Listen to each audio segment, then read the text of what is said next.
Hello. Ayan, okay. Mari ho bang muli ho tayong tumayong lahat para po sa ating pong communion?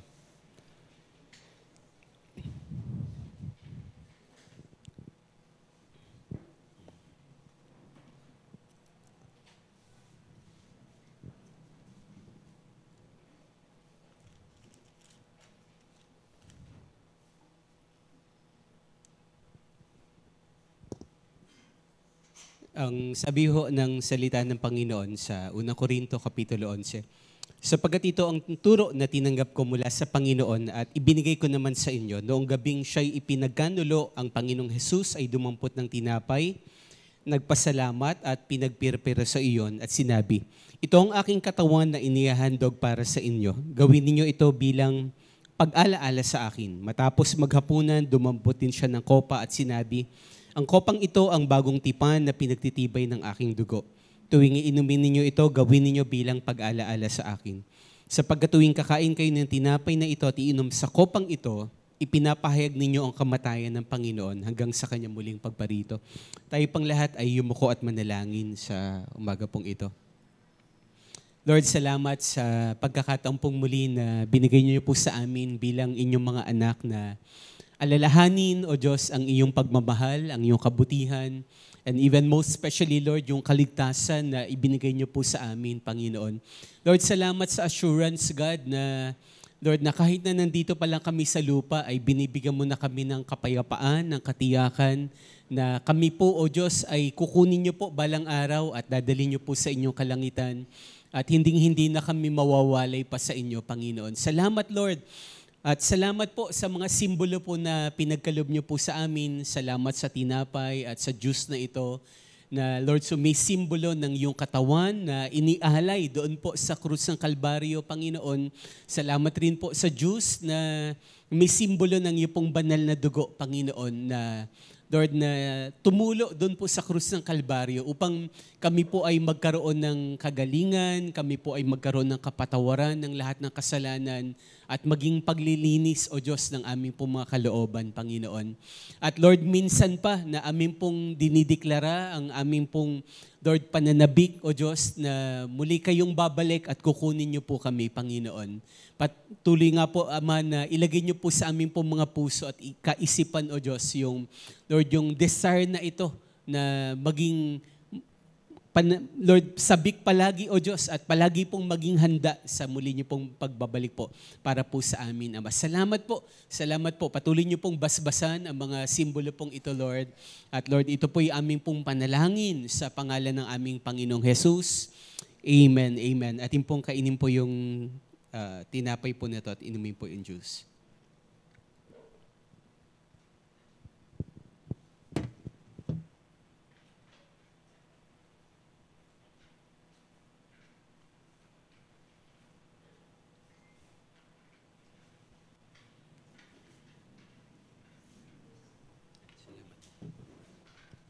Yan, amen. Sige, mariho tayong umupo sa mandali.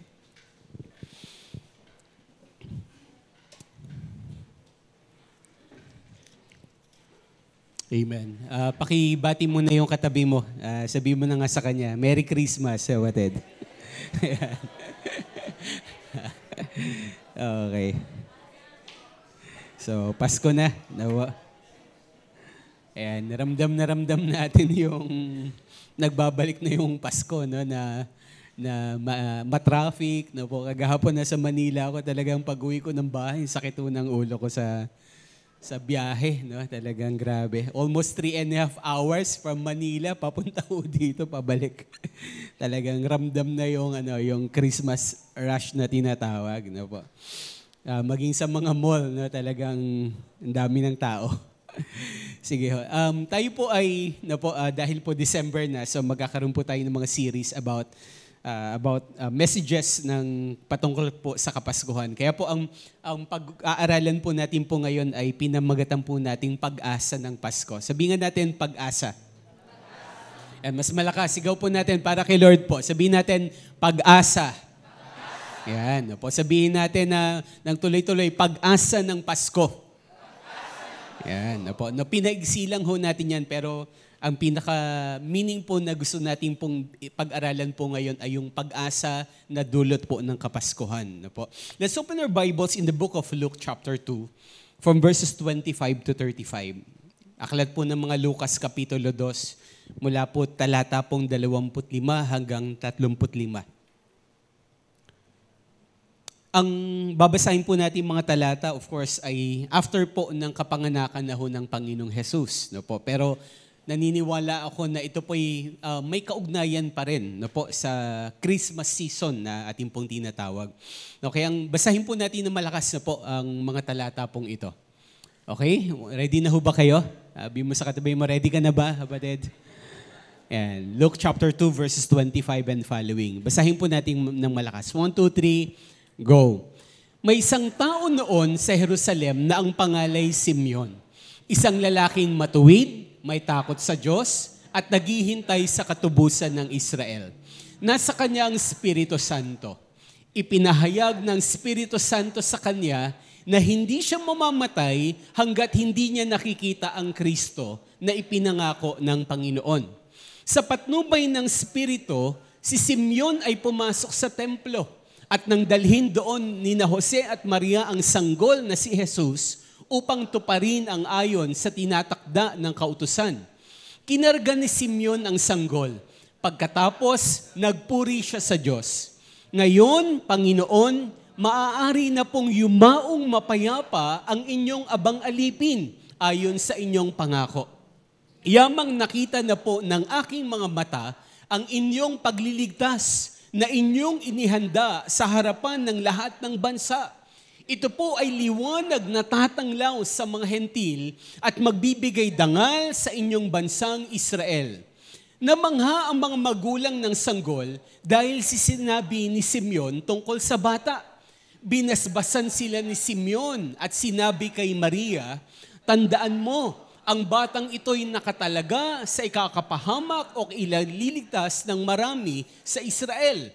Siya ang magiging tanda mula sa Diyos, ngunit tutiligsain siya ng marami. Kaya't mahayag ang kanilang iniisip, dahil dito, magdaranas ka ng matinding kapighatiang parang isang patalim na itinarak sa iyong puso. Pagpalain po ng Diyos ang pagkabasa ng kanyang mga salita, tayo ay minsan pa hong dumulog sa Diyos sa panalangin. Lord, salamat po, Panginoon, sa muli, O Diyos, na kami po ay makakapag-aral ng iyong mga salita at patuloy po na inihiling namin, O Diyos, ang inyo pong tulong, ang Lord, pagbibigay niyo po ng pangunawa, ng karunungan sa bawat isa po sa amin na pinahihintulot niyo po na makasama namin sa pananambahan pong ito. Lord, kami po na nandito sa simbahang ito, maging sila na, Lord, sa kanila pong mga tahanan ay patuloy rin po namin isinasama sa panalangin po sa inyo. Lord, patuloy namin pong kinikilala na kayo po yung salita, O Diyos, na pasimula pa ay naroroon na at kayo po yung salita na nagkatawang tao, kayo po yung salita na Lord na buhay at makapangyarihan, O Diyos. Kaya po hinihiling namin, Panginoon, na pahintulutan niyo po, O Diyos, na Lord, ang iyong mga salita ay maging buhay rin, O Diyos, sa aming po mga puso, sa aming po mga kaisipan, Panginoon. At Lord, we pray, God, na ang kapangyarihan niyo ay patuloy naming mararanasan. Dinideklara po namin ang katagumpayan, ang pagmamahal, ang kapangyarihan na nagmumula po sa inyo, Panginoon.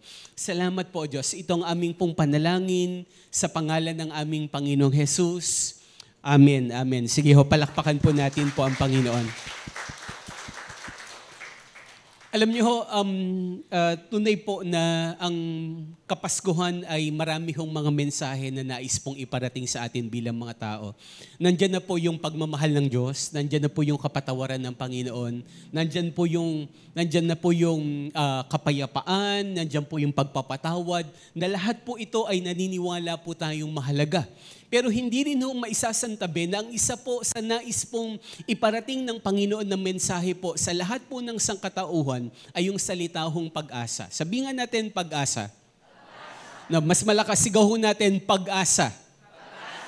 Alam niyo, ako tuwan-tuwa ako, no? Salamat ho sa mga nag-decor ho no, na talagang na nagtiyaga ho na mag-decor po dito. At ako, katulad ho ng marami hong mensahe ay naniniwala rin ho ako na marami hong simbolo ho ang Kapaskuhan. Naintindihan ho.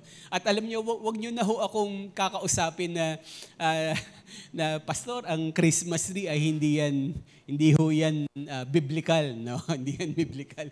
Na marami, sa tagal-tagal ko na hong naglilingkod sa Lord at nag-aaral ho ng Bible at nagtuturo ng salita ng Diyos.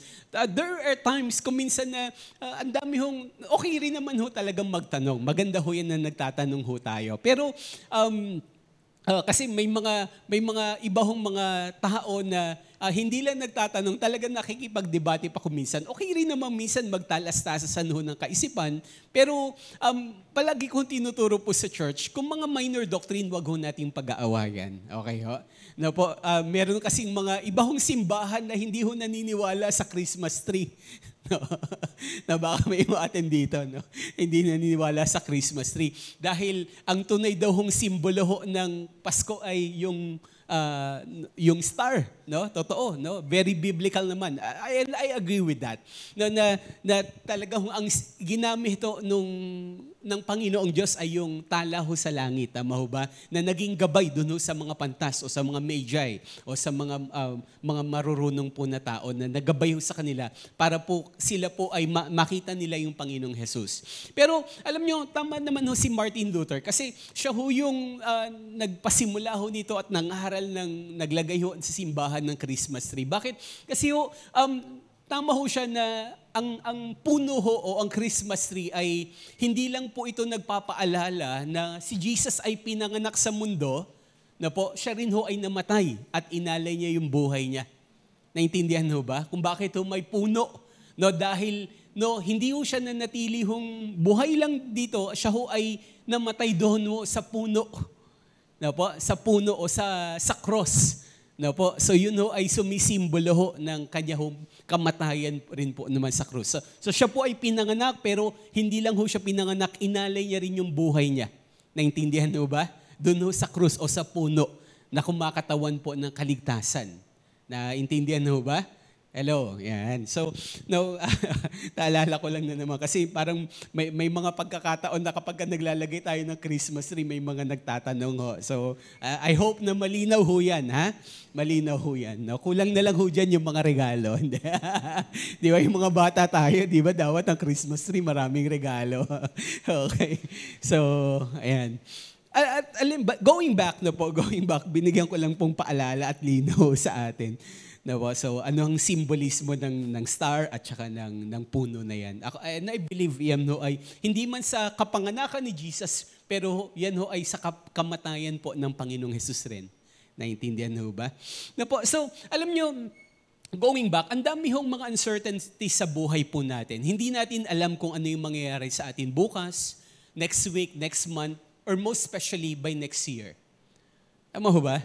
Na ang dami hong uncertainties na posible ho na nagkakaroon ho tayo ng agam-agam sa puso, na po mga pag-aalinlangan or sometimes mga takot. Naiintindihan ho ba? Alam nyo, kagabi ho ay nagkaroon ng lindol sa Mindanao. Tama ho ba? No, nabalitaan nyo ho ba yan? Parang di ko alam kung 6.9, 6.8. Parang ang initial ho na balita ay 7.2 or 7 point something pataas. No, pero isa hong napakalakas na lindol na yumanigo sa Mindanao kagabi lang. No, very recent lang ho 'yon sa parang hinatuan na ho ata or basta somewhere in Mindanao, no po. So tunay ho na hindi ho natin at base ho sa mga balita, no, meron na naman pong nag-aamba na naman daw ho na pandemic, 'di ba, yung tinatawag na walking pneumonia. No.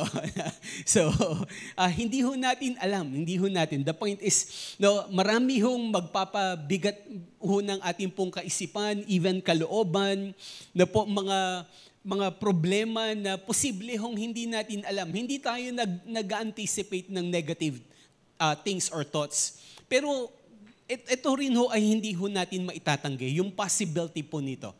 Naintindihan ho ba? Kaya po ako, nagpapasalamat ako na bago po sumapit po yung bagong taon ay nandun ho yung Kapaskuhan. No, sobrang na-appreciate ko yung timing ng Kapaskuhan. Bakit to? Ito ho ay nagpapaalala po sa atin, ang isa ho, ulitin ko, ang isa ho sa pinapaalala ng Kapaskuhan ay mayroon hong pag-asa.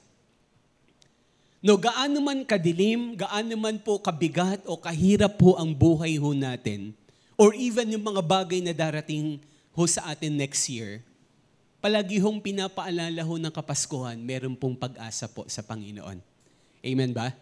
Sabi mo sa katabi mo, may pag-asa pa, kapatid. Ayan. Sige, laksan nun natin. Samahan natin ng topic sa kabila rin. Sabi mo sa kanya, huwag kang makakalimot, may pag-asa sa Diyos. Amen. Na po. At alam nyo ho, tayo hong mga anak ng Diyos, na po, dapat tayo ho yung mga tao hong hindi nawawalan ho ng pag-asa. Amen ba? Na po, tayo ho dapat yon. No, kung meron pong mga tao na palagi hong punong-puno ng hope sa puso, dapat tayo ho yun. Bakit? Kasi may Diyos ho tayo eh. Meron ho tayong mga pangako ng Panginoon na pwede ho nating panghawakan. Na magbibigay sigla, magbibigay tapang ho sa atin, magbibigay ho ng lakas sa atin para harapin ang anuman nung pagsubok ho ng buhay. At alam niyo ho, na po, makikita ho natin po sa passages o sa verses na binasa ho natin kaganina, no, yung tao ho na si Simeon na punong-puno ho ng pag-asa na galing ho sa Diyos. At alam niyo, tama ho, bago ho magsimula, no, tama ho yung kasabihan, tama ho yung very famous na quotation na sabi, ang mga tao, sa totoo lang, sa akin, dagdag ko na lang itong una, no, marami hong tao na kaya hong mabuhay kahit walang bahay. Tama ho ba? No, ito ho yung makakakita ho tayo niyan ngayon. 'Di ba? May mga tao kahit walang physical o sariling bahay, kaya nilang mabuhay. No, pero ito yung mga basic na pangangailangan, tama ho? Basic needs ng tao, yung food, shelter and clothing na tinatawag, no po. Marami hong tao kayang mabuhay kahit walang bahay. At ang sabi ho, may mga tao hong mabubuhay nang wala hong pagkain for 40 days. Or even beyond 40 days pa. May mga tao hong kayang mabuhay na po ng 3 days nang wala hong tubig. Naintindihan no? Mabubuhay ang tao ng 8 minutes nang wala hong hangin. For 8 minutes. Pero tama ho yung sabi, wala hong taong kayang mabuhay nang wala hong pag-asa, even for just 1 second in life. No, kaya ho marami hong mga tao, kahit sa loob lang ng 1 segundong mawalan ng pag-asa, nagpapakamatay, nagpapatiwakal at tinatapos yung kanilang buhay. Bakit? Kasi hindi ho kaya ng taong mabuhay nang wala hong pag-asa. Naintindihan ho ba? At alam nyo, napakahalaga ho ng salita hong pag-asa. Na ulitin ko, at isa ho yan sa tinuturo ho ng salita ng Diyos at pinapaalala sa atin lalo na ngayong panahon ho ng Kapaskuhan na tayo ho ay maaari ho magkaroon ng pag-asa sa buhay. The first thing that makikita ho natin sa mga talata, pakibalik nga po in verse 25 and 26, basahin ho natin muli yung mga talata hong 25 and 26. Samahan niyo ako sa pagbabasa ho ng malakas muli. 1, 2, 3, go! May isang tao noon sa Jerusalem na ang pangalay Simeon, isang lalaking matuwid, may takot sa Diyos, at naghihintay sa katubusan ng Israel. Nasa kanya ang Espiritu Santo. Ipinahayag ng Espiritu Santo sa kanya na hindi siya mamamatay hanggat hindi niya nakikita ang Kristo na pinangako ng Panginoon. Na napakaganda ng talatahong ito. At ito ho ay, ang mga talatahong ito ay nagpapaalala ho na upang magkaroon ho tayo ng pag-asa ho sa Diyos, kailangan ho natin hong matutunan pong maghintay. Sabi nga natin, maghintay. Kaya po, ang first point po natin ay yung salita hong paghihintay. No? Naintindihan ho ba? So si Simeon po, ang sabi ho dito si Simeon, sabi ho, ang pangako ho ng Diyos sa kanya, hindi siya mamamatay hanggat hindi niya nakikita po yung Kristo. Nang ibig sabihin po ng Kristo o yung Mesiyas ay yung tagapagligtas.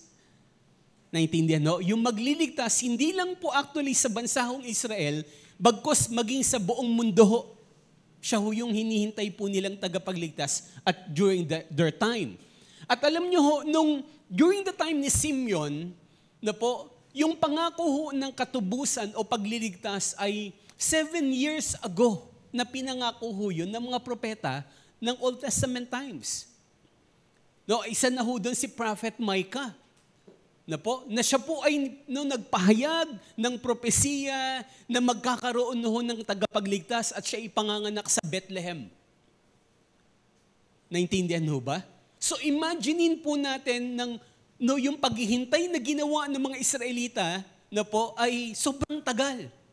At si Simeon, ang sabi ho ng Biblia, hindi na lang po nabanggit kung kailan siya pinangakuan ng banal na spirito. Pero po, napakaganda ng paalala ng banal na spirito sa kanya. Nasabi sa kanya, hindi ka mamamatay hanggat hindi mo nakikita ng iyong mga mata. Personal, yung katuparan ng pagliligtas sa Israel at sa buong mundo. Ini-imagine ko ho ito. So si Simeon, pinangakuan siya ng Holy Spirit at pinanghawakan niya hong mabuti. Na-imagine ko na posible, dahil Simeon ay isang tao rin, na posible siya ay nagkakasakit. Tama ho ba? Na wala pang alam COVID noon, wala pang pneumonia, pero may mga malulubhang sakit na rin na posible hong na-encounter nila. Or even, sa akin na lang ho ito, specifically, baka maging siya ay nagkaroon rin ng karamdaman. Pero siya po'y puno ng pag-asa na naniniwala siya na yung sakit na yun posible ay hindi niya ikamamatay hanggat hindi niya nakikita yung kaligtasan. Naintindihan mo ba? Na posibleng maraming problema, maraming pagsubok, maraming banta sa kanyang buhay, sa kanilang bayan, pero siya ay punong-puno ng pag-asa na hindi niya ikamamatay yon hanggat hindi niya nakikita yung kaligtasan ng kanyang mga mata. Naintindihan mo ba? Alam niyo po, napakahalaga ho na kailangan ho natin matutuhong maghintay sa bawat pangako ho ng Diyos sa atin.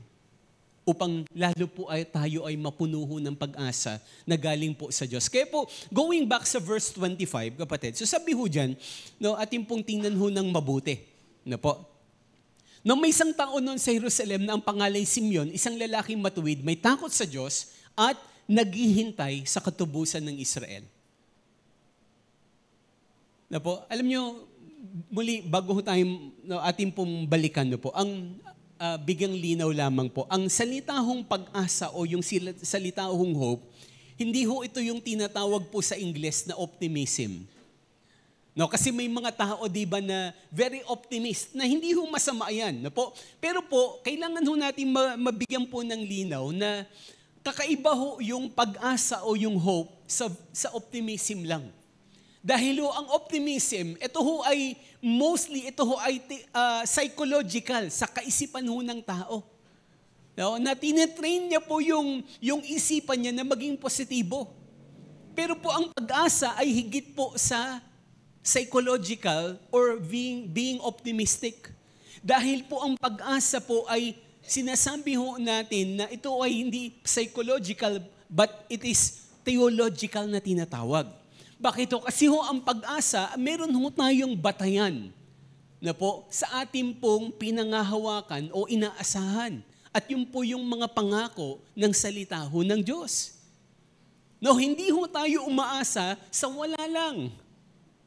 Tayo ho umaasa sa mga bagay na naisulat ho sa Biblia. Yun po yung pag-asa. Naintindihan ho ba? So, it's more than psychological, but it is theological na tinatawag. Dahil nakabatay po yung pag-asa natin, hindi ho sa tao, hindi ho sa gobyerno, hindi ho sa kaganapan sa mundo, bagkus nakabatay po yung ating pag-asa sa bawat salita ng Diyos na ipinangako niya po sa atin bilang kanyang mga anak. Huwag ho natin kakalimutan po yung mga bagay po na yan. At alam niyo ho, hindi po maiaalis ang salitahong pag-asa, ito po'y may direktang kinalaman sa pananampalataya at kinabukasan. Naulitin ko ho, ang salitahong pag-asa ay may direktang kinalaman sa pananampalataya. Sabihin nga natin, pananampalataya. Sabihin po natin, kinabukasan. So tayo mga anak ng Diyos, kapag wala hong pananampalataya at wala hong may kinalaman sa kinabukasan, masabi natin hindi totoo yung pag-asa, hindi ho totoo yung hope. Kasi bawat verses po sa Bible, mga kapatid, it's either connected ang pag-asa sa kinabukasan o connected po yung pag-asa sa salita pong pananampalataya. Naintindihan mo ba? Kaya alam nyo, tama ho yung kasabihan, di ba? Sabi ni Paul, may 3 bagay na mahalaga. Ano ho yun? Yung faith, yung hope, at yung love. Tama po? Di ba nabanggit ho yan sa Bible, no? May tatlong napakahalaga sa atin bilang sa mga mananampalataya. Yung faith, yung hope, at yung love. Pero sabi niya, but the greatest of this is love. No, tama ho. Bakit ho? Kasi alam niyo ho, yung pagmamahal, bakit the greatest of this is love? Although hindi ito yung topic natin, bigyan lang natin ng kaunting linaw. Kasi ho, yung love, kahit na nasa langit tayo ay punong-puno pa rin ho ng pagmamahal sa Diyos. Naintindihan mo ba? Pero hindi na natin kailangan sa langit ng faith at saka ng hope. Bakit? Kasi nandun na ang Diyos. Hindi na natin kailangan ng pananampalataya. Bakit? Kasi ang pananampalataya ay may kinalaman sa mga bagay na hindi natin nakikita pero inaasahan nating ibibigay ng Diyos sa atin. Na po? At ganun rin naman po yung hope. No, ito po yung mga bagay na pinangako ng Diyos na darating pa lang. Naintindihan mo ba? Kaya nga po ang salita pong pananampalataya at pag-asa ay may kinalaman dito sa buhay natin sa mundo. Nakukuha ho ba? At ulitin ko, ang dami hong talata po sa Bible na po na pagka nababanggit yung pag-asa at bibigyan ko kayo ng ilan lamang sa halimbawa, may kinalaman po ito kundi sa pananampalataya o kaya ito ho'y may kinalaman sa kinabukasan. No? At kung mapapansin natin, very familiar passages, kaya lang baka sometimes hindi natin napapansin. For example, in the book of Hebrews chapter 11 verse 1, no, na very familiar yung faith chapter na tinatawag ko sa Bible, sabi po diyan sa Ingles, no, medyo mas malinaw kasi sa Ingles. Sabi diyan, now, faith is confidence in what we hope for and assurance about what we do not see. Dapo? Ulitin ko ho, very connected ang hope sa faith. No? Hindi ho natin pwedeng tanggalin o alisin ang pag-asa sa pananampalataya. Dapo?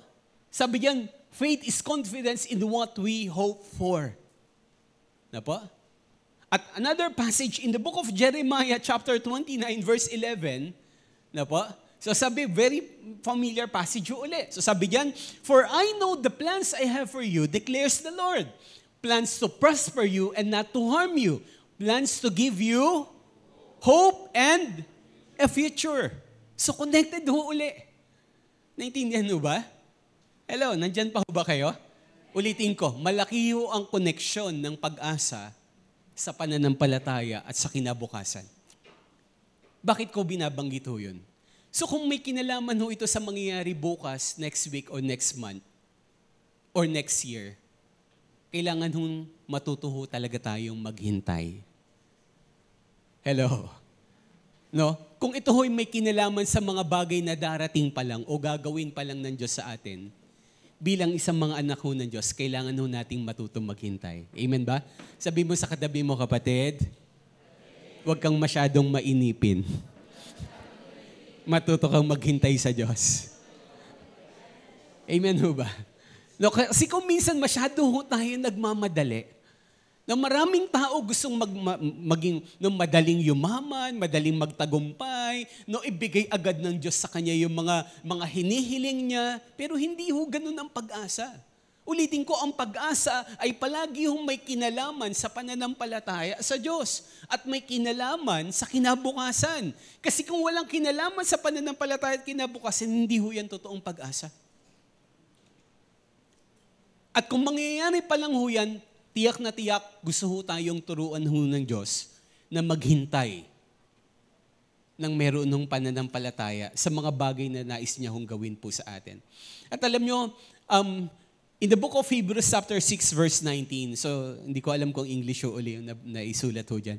Alam nyo, ang isa ho sa kung ang pagmamahal ng Diyos, ang salvation ng Lord ay sumisimbolo ng cross, ang symbolism naman ho ng pananampalataya, ang ginamit ho ng Biblia ay yung angkla o yung anchor. Sabihin nga natin, angkla. Sabihin natin sa Ingles, anchor. Na po? Now, sabi ho ni Apostol Pablo, sabi ho ng salita ng Diyos, in the book of, hindi ho pala si Apostol Pablo, specifically nagsulat ho ng Hebrews. Unknown po yung author. Sabi po in Hebrews chapter 6 verse 19, samahan niyo ho sa pagbabasa ho ng malakas. 1, 2, 3, go. We have this hope as an anchor for the soul, firm and secure it enters the inner sanctuary behind the curtain. Na po? So, binigyan ho ng imahe ng salita ng Diyos na ang pag-asa ay isa hong katulad ho ng angkla. Na ito ho ay ginagamit ng mga naglalayag ng bangka o barko, na po, na napakahalaga ho ng anchor. No? Hindi ko alam kung may mga seaman dito ngayon, na napakahalaga yan. Hindi ho pwedeng ang mga bangka o mga barko ay wala hong angkla. No? Kasi very crucial yan. No? Kapag sila ay dadaong, kapag sila ay makakaharap ng malalakas na bagyo, literal na bagyo, na kailangan nilang ipwesto ang kanilang barko o sa kayang pandagat sa isang safe na lugar, at the same time, kailangan nilang ibaba yung kanilang anchor. Para hindi ho mawasak yung barko nila. Hello? Para hindi ho sila tangayin ng alon at hangin ng dagat kung saan-saan. At ikapahamak ho ng kanilang buhay, maging ng kanilang sasakyang pangdagat ho. Naintindihan ho ba? Na alam niyo ho, isa hong napakagandang paalala ho sa atin. Gaya nga ho nang sabi ko ho kaganina, hindi ho natin alam kung ano yung mangyayari next year. Next week, next month, or bukas. Kaya ho napakahalaga na wag ho nating kakalimutan na yung mga anchor ng buhay natin at ito ho yung pag-asa hong galing ho sa Diyos na palagi ho nating ibababa. Palagi ho natin pong pangahawakan ho yung mga pangako ho ng Diyos sa atin. Kasi ito ho yung mag-iingat ho sa atin sa mga bagyo ng buhay na darating. Hello? No, ito yung pwede ho magbigay proteksyon sa pamilya mo, sa kinabukasan mo, sa bawat mahal mo sa buhay. Kaya ho napakaganda hong simbolismo ng hope o ng pag-asa bilang isang anchor ng buhay. Kaya nga sabi, anchor of our soul. Ito ho yung angkla ng atin hong kaluluwa. Naintindihan ho ba? Na muli, wag ho nating kakalimutan po ito. Isa ho ito sa pinapaalala ho ng Kapaskuhan. Na tayo ho ay meron hong pag-asa at sa totoo lang, ito ho ay madedevelop yung pag-asa sa panahon ng atin hong mga paghihintay. Sa mga bagay na pinangako ng Diyos na paparating pa lamang. Kaya ulitin ko, hindi ho kailangan tayo maging mainipin. No? Naintindihan ho ba? No, papaalala ho uli ako dahil nga ho Pasko na naman, busy na naman. Alam niyo ho, ito ho ay hindi lang ho kailangan natin i-develop yung patience or even po yung ating pong pag-unawa sa mga tao, di ba? Na punong-puno na naman ng mga party, di ba? No, talagang hindi tayo mapigilan sa party kahit na sabi natin walang party, sige lang, go. No? At minsan di ba kahit sa bahay, ito yung panahon na dapat masaya. Tama mo ba? Dahil Pasko, dahil may pagkain, may party, may handaan, pero hindi humaalis minsan. Ito rin yung panahon na nagkakatampuhan. Tama ba? Nagkakapikunan. Tama ba? Nasusundan mo ba? Ako hindi ko makalimutan dati na tuwing Kapaskuhan, nagkakatampuhan. Bakit? Kasi ng mga bata pa kami dahil palaging merong naiiwan sa kusina, tagahugas, tagaluto. Tama mo ba? Yung iba ako, madalas ako nun, taga-ihaw, amoy usok ako palagi. Na supposed to be dapat masaya. Dapat nagsa-celebrate tayo pero nagkakainisan, nagkakapikunan. Naintindihan mo? Mainit lahat ang ulo, lahat nagmamadali. Nagkakatampuhan sa mga exchange gift. So, mga kapatid, paalala lang po. Paalala ho ito. Kaya nga ako mas mainam ho na talagang mas simple, mas maganda, pero nandun ho yung spirit of Christmas ho talaga. Naintindihan ho ba? So wag ho nating sasayangin tong panahon na to. Then another thing na nais mong ipaalala po ng Diyos sa atin, na tinuturo ho ng pag-asa ho ng Kapaskuhan. Hindi lang ho yung paghihintay na pinamalas rin ho ni Simeon. Ito rin ho ay makikita rin ho natin na ito ho ay yung may kinalaman ho ang pagpapakumbaba o ang humility sa salita hong pag-asa. Sabihin nga natin humility. Sabihin natin pagpapakumbaba. In verse 27 and in verse 28, napakaganda ho ng mga talata pong ito. Sabi ho dyan ng Biblia, sabi dyan, sa patnubay ng Espiritu, Si Simeon ay pumasok sa templo. Samahan niyo nga ho kung basahin nyo ng malakas na po. Para lalo ho tayo maging masigla. Mas malakas, no? Yung verse 27 and 28. Nasabay-sabay. 1, 2, 3, go! Sa patnubay ng Espiritu, si Simeon ay pumasok sa templo at nang dalhin doon ni na Jose at Maria ang sanggol na si Jesus upang tuparin ang ayon sa tinatakda ng kautusan. Ayan, nag-block out. Na po, verse 28, sasabihin ng Bible, verse 28, kinarga ni Simeon ang sanggol pagkatapos nagpuri siya sa Diyos. Na po? Alam niyo po, gusto kong kunin ho yung salita ho doon na pinatnubayan. Sabi nga natin, pinatnubayan. Alam niyo ho, isa hong katotohanan, no marami hong tao na ang hirap hong gabayan kapag wala hong humility. Ulitin ko ho Napaka-crucial ng pagpapakumbaba upang ang isang tao magabayan mo.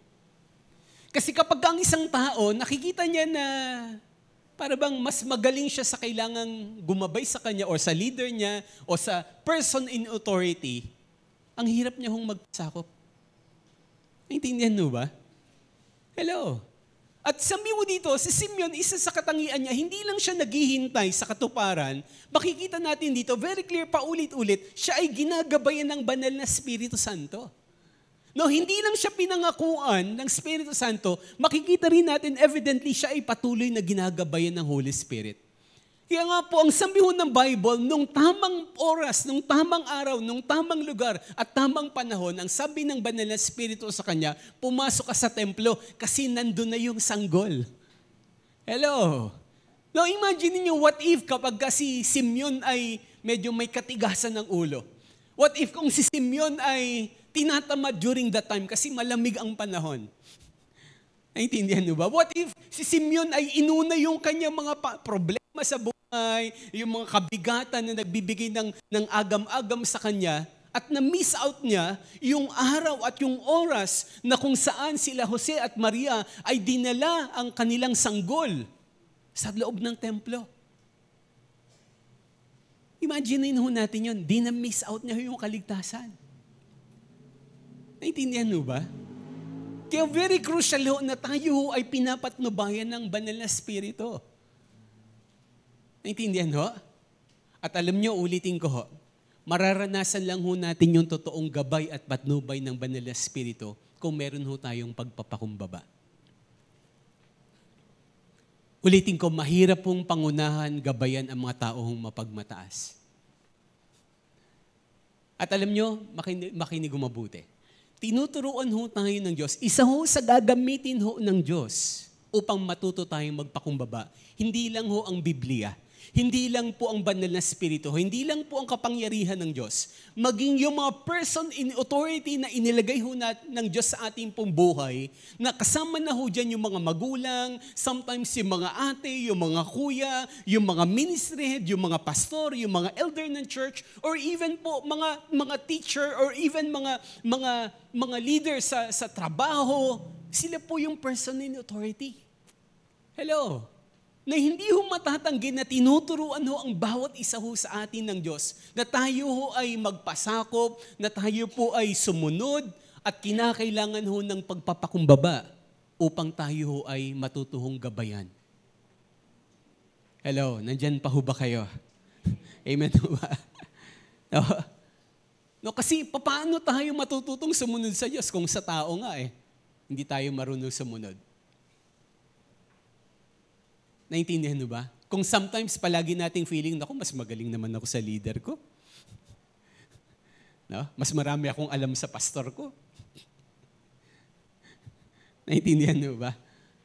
No po? Pwede naman ho talagang mas marami ho kayong alam. Pwede naman ho talagang mas magaling kayo sa leader nyo. Pwede naman ho talaga yon. Hindi ho imposible yon. Pero the point is, sila yung inilagay ng Diyos na authority over us. Kaya kahit mas magaling tayo sa kanila, kahit na mas mahusay tayo sa kanila, kahit na mas marami tayong alam sa kanila, pero sila yung inilagay sa posisyon ng Diyos, kailangan nating sumunod at magpasakop. Kasi gagamitin ho sila para gabayan ho tayo. Naintindihan mo ba? Ay, sabi mo sa katabi mo, kapatid, huwag ka masyadong matampuhin. Kapag ka ikaw ay napagsasabihan. Amen ba? Sabi mo sa kanya, kailangan mo lang matutong sumunod. Sabi mo, at magpakumbaba. Amen ba? Hello. Alam niyo, ako sobrang na-appreciate ko tong verse na to, ulitin ko. Si Simeon ay marunong mo siyang magpakumbaba. Ulitin ko, marunong siyang magpakumbaba. Isa sa katangian niya ho ito. Kaya patuloy ho yung patnubay at yung gabay ng banal na Espiritu ho sa kanya. Naintindihan ho ba? At naniniwala ho ako, mga kapatid, na hindi lang ho tinuturo ho ng talata na to, maging ang Panginoong Jesus. Alam nyo, sobrang na-appreciate ko. Isa hong dapat ho nating pagbulay-bulayan ho during this time of season na maraming bagay. Pero alam nyo, ang isa ho, sa sobra ho kung yung puso ko, kapag ini-imagine ko ho ito, sobra ho nagagalak yung puso ko at namamangha ho ako sa Diyos. Kapag naaalala ko po yung pagpapakumbaba mismo ng Panginoong Jesus. Nang sabi nga ho in the book of Philippians chapter 2, sabi ho sa passage po na yon. So sabi ho, si Jesus ho mismo yung nagbigay ng example ng totoong pagpapakumbaba. Na ine-encourage ho tayo ng Bible na kailangan ho natin hong gayahin. Sabi po Philippians chapter 2 verses 3 to 8. Sabi ho dyan, samahan niyo ako sa pagbabasa ho ng malakas. 1, 2, 3, go! Huwag kayong gumawa ng anuman dahil sa pansariling layunin o pagyayabang. Sa halip, bilang tanda ng pagpapakumbaba, ituring ninyong higit ang iba kaysa inyong mga sarili. Pagmalasakitan ninyo ang kapakanan ng iba at hindi lamang ang sa inyong sarili. Naway magkaroon kayo ng kaisipan na tulad ng kay Kristo Jesus. Kahit taglay niya ang kalikasan ng Diyos, hindi niya pinagpilitang manatiling kapantay ng Diyos. Sa halip, kusa niyang binitawan ang pagiging kapantay ng Diyos at namuhay na isang alipin. Ipinanganak siya bilang tao. At nang siya'y maging tao, nagpakumbaba siya at naging masunurin hanggang kamatayan. Maging ito man ay kamatayan sa krus. So paulit-ulit dito, yung salitang pagpapakumbaba, yung pagpapasakop, yung pagsunod. Naintindihan ho ba? Interconnected ho talaga eh. At maging yung gabay ng banal na Espiritu. Alam niyo ho, ulitin ko, wala na hong ibang higit pa sa halimbawa ng pagpapakumbaba, kundi ho yung halimbawa ng Panginoong Jesus. At ito ho'y may kinalaman sa panahon ng Kapaskuhan. Bakit? Kasi ho, sabi ho ng Bible na binasa natin, bagamat siya'y Diyos. Bagamat ho'y siya'y totoong Diyos, hindi ho niya, siya ho ay kusa niyang isinuko ho yung kanyang trono ho sa kalangitan. Hello? At namuhay ho siya na katulad ho ng isang nilikha lamang ho ng Diyos. Parang minsan hindi natin makita, pero imagine niyo to, makinig hong mabuti. Parang ganito ho, hindi ho ganito actually yung ginawa ng Diyos. Pero parang ganito. Ibibigay ko lang ho ng halimbawa na para bang tayo hong mga tao, what if? Para mapatunayan rin natin yung pagpapakumbaba, tayo ho ay magiging parang isang langgam kahit nasa loob lang ng isang araw. Na-imagine niyo ho ba yun? Parang ganun ho yung ginawa ng Diyos, ng Panginoong Jesus. Na bagamat siya'y nasa langit, bagamat siya'y Diyos, siya ho ay nagkatawang tao ho dito sa lupa. Imagine niyo ho yun, mga kapatid. Na parang kung tayo ay tao, tas susubukan ho natin na mamuhay na parang isang langgam. Kahit na isang linggo lang. O kahit nga isang araw lang eh. Na-imagine niyo ba? Ma-imagine niyo ba na what if para lang yung mapakita yung pagpakumbaba, bigla kang isang araw, magigising ka, magiging kang isang langgam. Di ba? Nalalakad-lakad ka at maghahanap ka ng pagkain. Tama ho? na may tendency maapakan ka, may tendency matsyempohan ka, sa bahay ka pa na medyo masungit, sprayan ka, di ba? Di ba? Eh di patay ka agad, di ba? Tama ho? Merong mga brutal pa, di ba? Inaapoyan pa yung mga langgam, di ba? Tama ba? Hindi, ganun kasi nung wala pang spray dati, kahit ako ginagawa ko yung dati. Lalo sa probinsya, di ba?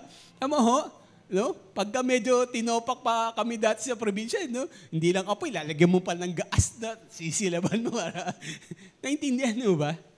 Hello? So imagine natin yung risk na what if kung tayo mga tao ay magiging langgam, even for just 1 week, o kahit isang araw lang nga eh. Na alam nyo, ganun ho yung ginawa ho ng Panginoong Jesus.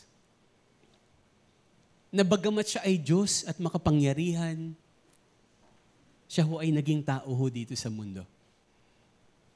Namuhay pong katulad ho natin. Isang bagay na hindi ho lubos na maunawaan ng lubusan ng isipan ko talaga yan. Hanggang ngayon, simula noon hanggang ngayon, hindi ho mapanhatag yung kaisipan ko na kayang gawin ng Diyos na maging tao. Bagamat nagawa niya na. Naintindihan ho ba?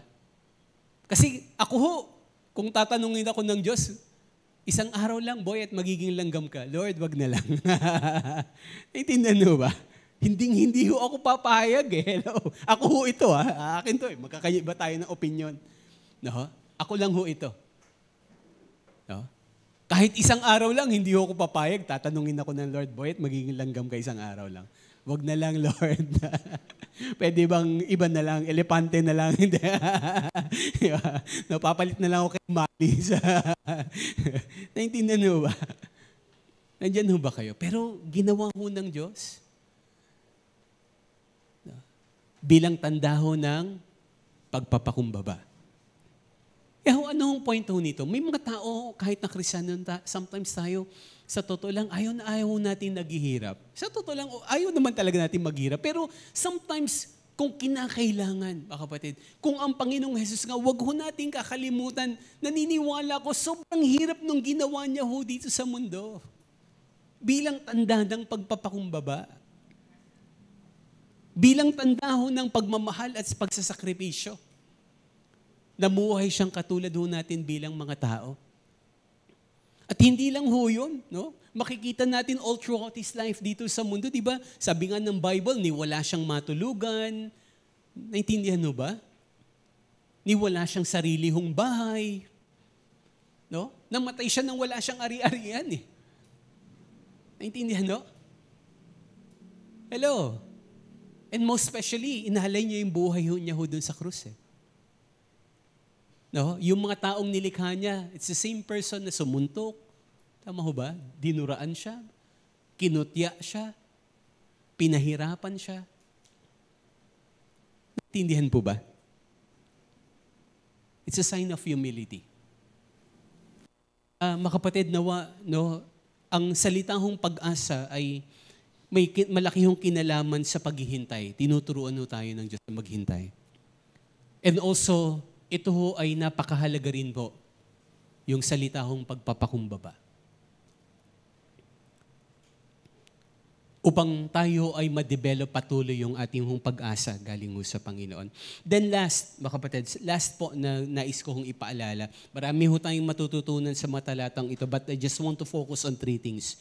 Sa salita hong pag-asa ng dulot ng Kapaskuhan, kailangan na ho nating matutong maghintay, kailangan ho nating matutong magpakumbaba. Then third point ay kailangan ho nating mapagbulay-bulayan yung salita hong pagbabahagi. Sabihin nga natin, pagbabahagi. Let's open our Bibles in the verses 33 to 35. So sabi ho ng mga salita ho ng Diyos. Verses 33 to 35. Samahan niyo ho ako sa pagbabasa ng malakas. 1, 2, 3, go. Namangha ang mga magulang ng sanggol dahil sa sinabi ni Simeon tungkol sa bata. Binasbasan sila ni Simeon at sinabi kay Maria, tandaan mo, ang batang ito'y nakatalaga sa ikapapahamak o ikaliligtas ng marami sa Israel. Siya ang magiging tanda mula sa Diyos, ngunit tutulig sa insya ng marami. Kaya't mahayag ang kanilang iniisip. Dahil dito, magdaranas ka ng matinding kapighatiang parang isang patalim na itinarak sa iyong puso. No? Kaya na-imagine ko tuloy dito yung, di ba, sa dati nating pananampalataya na si Mary ay isa sa kanyang larawan ay meron pong patalim doon sa puso. No? Pero huwag nating kakalimutan na ito, kaya nga nandun yung salitang parang, no? Yung simbolismo lamang ho, hindi ho literal. Na ang puso ni Maria ay tinarakan ho ng puso. Hindi ho yun nangyari. Wala ho yun sa Biblia. No, na ang pinopoint out lang ho ng prophecy ho ni Simeon kay Mary ay sobrang hirap ng kalooban na dadanasin po ni Maria. Na yun po yung nangyari ho talaga. Imagine mo yung anak niya, yung panganay niyang anak, di ho ba, na pinako doon sa krus. Kinutya, pinagtawanan, at namatay ng walang kasalanan. Talagang sobrang tindi ho ng lungkot ng kalooban ni Maria at that time. At ang sabi rin ho dun sa verse 34, sabi ho dyan, balikan nga ho natin, sabi ho, binasbasan sila ni Simeon at sinabi kay Maria, tandaan mo, ang batang ito'y nakatalaga sa ikapapahamak o kikililigtas ng marami sa Israel. Siya ang magiging tanda mula sa Diyos, ngunit tutiligsain siya ng marami. So ito ho ay paalala ng mangyayari sa Panginoon. At alam nyo ho, yung prophecy na ito, simula noon hanggang ngayon ay nangyayari. Huwag ho natin kakalimutan. Hindi lang ho nangyari yan during the time ni Jesus mismo nung nabuhay sa mundo. Maging hanggang ngayon at maging sa darating na panahon. Bakit? Kasi ang pangalan ng Panginoong Jesus, it's either ang mga tao ay maliligtas o sila ay mapapahamak. Hello? Alam nyo, hanggang ngayon nga ho, alam nyo, ang salita hong Jesus, ang original word ho niyan ay Yeshua. O yung pangalang Joshua. The Lord saves, ibig sabihin ho niyan. Ang Panginoon ay magliligtas. Alam nyo, ang mga Hudyo ho ngayon, ayaw ho nilang banggitin yung Yeshua patungkol kay Jesus. Ang ginagamit ho nilang pangalan in replacement sa pangalang Yeshua ay Yeshu. Yeshu. Na parang, kung titingnan natin, ay parang tinanggalan lang naman ng letter A. Pero alam nyo, hindi ho ganun ang ibig sabihin. Kapag pumunta kayo sa Israel ngayon, ang tawag nila kay Jesus, hindi Yeshua, Yeshu. Nang ibig sabihin mo noon na salitang Yeshu, sa totoo lang, sa malalim na pangunawa, wala hong parang malaking kinalaman. Pero ang ibig sabihin ho ng salitang Yeshu ay, ang nawa ang pangalan niya ay lubos na kalimutan. Naintindihan ho ba? Ang pangalan niya ay lubos na makalimutan na. Yun ho ang ginagamit ho ng mga Hudyo in replacement sa pangalan ni Jesus. Kaya alam nyo, hindi ho maitatanggi. Hanggang ngayon, yan ho yan. Maririnig nyo daw ho yan sa Israel. Yung mga tao, mga Kristiyano hong pumupunta ho doon. Hindi nila sasabihin si Jesus na Yeshua, but Yeshu. Kaya totoo yung prophecy na to na ang pangalan ni Jesus ay it's either ikaliligtas ng mga tao o ikakapahamak pa rin ng mga raming tao sa panahon natin ngayon. Naintindihan ho ba? At alam nyo, sabi ho dito sa talata, verse 34, sabi yan, binasbasan sila ni Simeon at sinabi kay Maria. Sabi nga natin yung salitang binasbasan. So si Simeon po ay, sa totoo lang, sabi ko nga, na-imagine ko na kung ako si Simeon. Una, kita mo talaga yung gabay ng Holy Spirit sa kanya, marunong siyang sumunod. Naintindihan mo ba? At marunong siyang magpakumbaba. At makikita rin ho natin dito yung kanyang desire na maging pagpapala. Kaya po si Joseph and Mary, nung pumunta ng templo, hindi niya maiwasang i-bless sila. Actually, sa totoo lang, ako madalas ko nagagamit ang mga passages na to sa child dedication. Naintindihan mo ba na bilang lingkod ng Lord, mag-a-utter ka ng blessing, hindi lang sa baby, lalo na higit sa lahat dun sa mga magulang rin. Na sila ay gabayan ng Diyos sa pagpapalaki ng tama sa kanilang mga anak. At si Simeon, ganun ho, hindi niya ho pinagkait yung pagpapala kila Joseph and Mary during that time. Na alam nyo, sa totoo lang, pwede hong, kung ako yung kay Simeon, malamang sabihin ko, naku, baka hindi naman ito yung tagapagligtas, hindi naman ito yung Kristo, hindi naman ito yung Messiah. Bakit? Kasi napaka-ordinaryo lang ho nila Joseph. No, sino ba naman si Jose? Isang karpintero. Tama mo ba? Sino ba naman si Maria? No, isang kabataan na, di ba, nanganak lang, bagong panganak. At napakasimple lang ho ng pamumuhay ni Joseph and Mary. Hello? Tama ho ba? Na kung meron siguro, kung ako lang ito or ibang ordinaryo ho, na pipili ka na, oy, be-bless ko to. Di ba? May mga taong ganyan, tama ho ba? No, i-bless ko yung medyo may kaya, no, ma-impluensya, may posisyon. No? Naintindihan ho ba? Pero yung ordinaryong tao, parang hindi ho yun normal. Pero dahil ho si Simeon ay pinapatnubayan ng Banal Espiritu, na bagaman si Joseph and Mary ay parang isang ordinaryo lamang sa kanilang paningin, sa kanyang paningin ay nandun ho yung kanyang pagbabasbas. O nandun ho yung kanyang pagbabahagi ho ng pagpapala. Lalo na kay Joseph and Mary bilang magulang ni Jesus. No, ano yung point nito? Alam niyo ang point nito? Ang mga anak ho ng Diyos, dapat ho nagiging mapagbigay ho talaga. Amen ba? Hello? Sabi nga, dapat mapagbigay tayo. Naintindihan? Marunong tayo magbahagi. Amen ho? At alam nyo, marami ho tayong pwede hong ipamigay, no? Kaya nga, tama yung sabi ng song leader, yung mga ninong-ninang dyan, mag-ready na. Di ba? No, mag-ready na daw para sa mga inaanak. Na okay naman, di ho yan masama. No, po? Kasi naniniwala ho tayo na tayo bilang mga anak ng Diyos, the more we give, the more we receive. No, yung prinsipyo ng Biblia na pwede ho natin pong panghawakan sa pamuhay.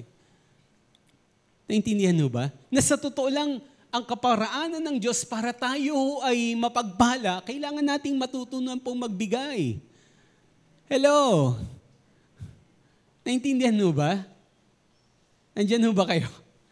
No? Mga kapatid, no, ito ho yung prinsipyo ng Bible na kailangan nating maintindihan. At hindi lang ho ito napakaraming bagay. No? Na the more na ibinibigay natin sa iba, the more na binabalik ho ng Diyos sa atin. The more na ibabalik ho yan ng Lord sa atin. Naintindihan ho ba? At alam nyo, it applies sa marami, sa ating pong oras, sa ating pong talento, sa ating pong mga pagpapala o sa mga pera na pinagkakaloob ho ng Lord sa atin. And I firmly believe also, isa ho sa bagay na dapat rin naman ho natin binabahagi sa maraming tao ngayon, ay yung salita rin hong pag-asa. Amen ba? Nawa ho, parang katulad doon ni Simeon, natuto siya magbahagi ng pagpapala kay Joseph and Mary. Na tayo rin ho, it is my prayer and reminder for all of us, mga kapatid, na nandito ho ngayon. Sana itong panahon ng Kapaskuhan na to, kahit isa lang o isa o dalawa, sana may tao kang mabigyan ng pag-asa, na mabahagi na ng mabuting balita, mga kapatid. Mailapit mo sa Panginoon, madaluyan mo ng pagpapala ng mga biyaya na pinagkakaloob ng Diyos sa'yo. Naintindihan mo ba? Alam nyo, during this time of season, kung meron ho akong namimiss ng todo, isa sa namimiss ko si Sir Carmio talaga. Sila hong mag-asawa, sila si Sir Carmi, sila Brother Edgar. Talagang sobrang namimiss ko sila at na-appreciate ko sila ng todo.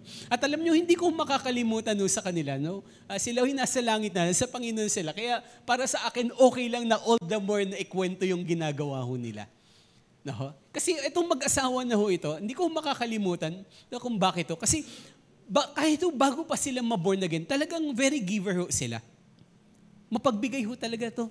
Sabi nga nila, kahit na sa dati silang pananampalataya, marunong na silang mag-tithes and offering. Hindi nila sa church natin natutunan yung tithes and offering. Naintindihan nyo ba? Kahit po sa dati nilang faith, marunong sila. Kaya ho naitama ho higit sa lahat yung kanilang desire o yung puso sa pagbibigay. At alam nyo, during this time of season ng Christmas, ang hindi ko makakalimutan, kasi kahit na bago ho sila maging born again pa, tuwing Pasko talagang naghahanda ho sila ng todo-todo. At nasaksihan ho ng marami ho sa atin ho yan, di ba? Tama ho ba? No, may mga pagkakataon every Christmas, nandun kami buong pamilya namin dati. Dahil palagi nangungulit, Pastor, dito na kayo magpasko. Dito na kayo mag-celebrate ng Christmas. At may time na dumadaan ho kami sa kanila doon. At alam nyo, natutuwa ako bakit ho? Kasi simula ho nung nakakilala siya sa Panginoon, dati Wala lang, basta lang nagpapakain, nagbibigay ng regalo. Tama ho ba? No, sa mga batang naglalakad-lakad doon, nagmimigay ng candy o ng pera. Tama ho? Pero alam niyo ho, nung nakakilala siya sa Lord, ang naging goal niya, yung kanyang pagbibigay o pagpapakain ay sinamahan niya ho ng pagbabahagi ng mabuting balita. No, hindi ko makalimutan yung share niya, Pastor. Lahat nga ng bata dong pumupunta sa amin, sinisharean ko, pinapatanggap ko kay Lord eh. No po? Hindi dahil sa class 401, tama ba? Hindi dahil sa quota ng souls na dapat masharean, kundi naitama ho yung kanyang puso eh.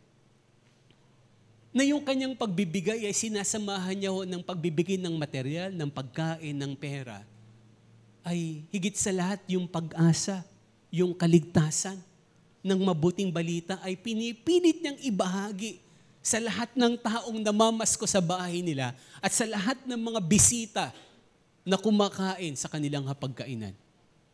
At ako ho, naging saksi ho ako talaga doon. Nakakita ko ng mga mata ko kung paano siya mag-share ng gospel. Naintindihan mo ba? Na ako, mga kapatid, hindi ho isang masamang gawain. Isang napakagandang inspiration. Isang napakagandang alaala na nawa ay atin rin pong maipagpatuloy. Amen po ba? Mano ba naman yung etong Kapaskuhan, di ba? Maraming mamamasko sa iyo. Anak, mga inaanak, di ba? Wali ka, magpe-pray muna tayo ha. Pagpe-pray muna kita ha. Tatanggap ka muna kay Lord ha. Sa pilitan ha. Tama mo ba? Di ba? Yung mga kamag-anak mong, alam mong mga sugod bahay, di ba? Tama mo ba? Na po? Tapos nagsasharon kuneta pa pagkatapos ng kainan, di ba? Sige, ang ipasharon kuneta mo, hindi lang yung pagkain, pati yung magandang balita ng kaligtasan, maiuwi rin nila. Yung pag-asa ng Kapaskuhan na mayroon tayo. Bakit? Kasi all the more na sinishare natin yung pag-asa na galing sa Diyos, all the more na pupunuin ka ng pag-asa ng Panginoon eh. Nasusundan mo ba? All the more naharapin mo yung next year ng matapang, ng malakas ang pananampalataya at punong-puno ng pagpapala na galing po sa Panginoon. Amen ho ba? Pwede ho bang palakpakan natin yung Panginoon? Amen. Pwede ho bang tumayo ho tayong lahat ngayon at tayo po ay mananalangin? Amen. Hallelujah, Jesus. Salamat po. Amen. Tayo ho ay manalangin sa umagahong ito. Taas ho natin yung ating pong mga kamay sa ating pong pagpapanalangin. Lord, salamat po, Panginoon. Salamat po sa inyong pagmamahal. Salamat po sa buhay na inalay niyo sa amin. Salamat po sa kaligtasan, Panginoon. At Ama, nandito kami bilang inyong mga anak, Panginoon, na Lord, kami po ay humihingi ng pag-asa na nagmumula po sa inyo, O Diyos. Lord, punuin niyo nga ho kami ng pag-asa, Panginoon. Na Lord, na mangingibabaw yung pag-asa na ito sa kabila ng maraming takot, kabila ng maraming pangamba, kabila ng mga uncertainties ng buhay, Lord. And Father, I pray sa lahat po ng mga nandito ngayon na yung mga anak, maging sila na nanonood sa kanilang mga tahanan. Hiling ko po, Panginoon, na kami rin po, O Diyos, ay maging daluyan ng pag-asa na nagmumula po sa inyo. Lord, magbukas kayo ng maraming pintuan at pagkakataon, O Diyos, na maibahagi namin yung kaligtasan na nagmumula lang po lamang sa inyo, Panginoon. Ama, salamat po, O Diyos. Salamat po. Father, we pray, God, na bigyan mo kami ng 1, 2 o 3 na mga kaibigan, mga kamag-anak, mga kaklase, mga katrabaho, Lord, na makakakilala po sa inyo, Panginoon. Bilang aming regalo po sa inyo, O Diyos. Ama, ipaalala niyo po ito sa amin, Lord, sa panahong ito, mula po sa araw at oras na ito, hanggang sa, Lord, lumipas yung Kapaskuhan, Lord. Help us to share, God, yung mensahe ng kaligtasan, ng kapatawaran, igit sa lahat yung mensahe ng pag-asa na nakalaan po para po sa amin, Panginoon. Aming Ama, salamat po, O Diyos, dahil, Lord, hindi kami katulad ng mga hindi mananampalataya, O Diyos, na sila po ay nawawalan ng pag-asa. Pero kami, Lord, hindi kami pwedeng mawalan ng pag-asa. Dahil ikaw yung aming buhay na pag-asa, O Diyos. Dahil totoo ang iyong mga salita, Panginoon. Dahil buhay ka po, O Diyos, sa aming pong puso at kaisipan, Panginoon. Salamat po. And Father, I declare blessing, Lord, sa bawat isa sa amin, bawat pamilya sa amin, Nawa nga po na ang kapayapaan, ang kagalakan sa puso, Lord, ang pagmamahalan ay, Lord, maisapamuhay namin at maibahagi namin. Lord, tanggalin niyo po yung mga distraction, Lord, ng Kapaskuhan. Tanggalin niyo po, O Diyos, yung mga tampuhan, mga alitan. Lord, yung mga pagkukumpara, Panginoon, O Diyos. Lord, sa aming pong mga tahanan, sa aming pong mga gawain, Panginoon. Pero Lord, higit sa lahat, makibabaw, O Diyos, yung tunay na spirito po ng pagmamahal na nagmumula po sa inyo, O Diyos. Salamat po. Salamat po sa iyong dakilang pagmamahal na nakalaan po sa amin.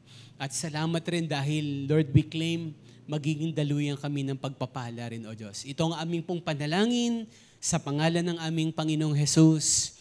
Amen, amen. Sige, palakpakan po natin po ang Panginoon.